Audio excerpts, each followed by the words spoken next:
Шахмал түлшний асуудлыг дөнгөж анх одоо үйлдвэрлэж эхэлж байгаа үед яг хэрэглэгчдэр хэрэглэж ингэж эхэлж байгаа 2019 оны үг тийм ээ.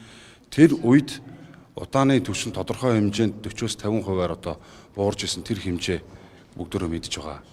Одоо яагаад тэр байдлаасаа буцаад ухарч байгаа?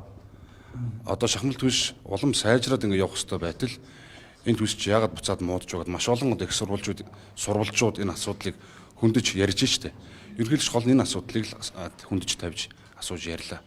За хоёрдугаарт ер нь хяналт шалгалтын асуудлууд бас нэлээд суларсан байна гэдэгтэр Монгол Улс ерөнхийлөгч өөрийнхөө байр суурийг илэрхийлж хяналт шалгалтаа сайжруулаа. Шахмал түвшнийхаа тэр хатаалтын байдал дээрээс нь одоо хатаалтын байдал за дээрээс нь тэр орц байгаад байгаа шүү барьцалтуулагч гэдэг тийм.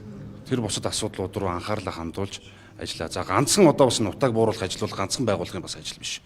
Төр зэсэг бүгдлээрээ одоо бүх шатанд уялдаа холбоотой ажиллаж иж энэ үр дүн гарах хэрэгтэй байгаа. Тэрийг бас хийж санууллаа. Одоо энэ шахмал түвшний асуудал чинь яагаад өмнөх байсан чанарын хэмжээнд хүрэхгүй урагшаа алдах биш харин ухарчваа л гэдэг асуудлыг тавиад байгаа. Яагаад ухарваа гэдэг асуудлыг хариуцлага Доржоогийн асуудал хэлж байгаа асуудал үр дүн юу байна гэж тийм ээ. Хизээ үр дүн байна. Ер нь уялдаа холбоогоо сайжруулаа. Бүгдээр одоо ийм асуудлууд байна шүү.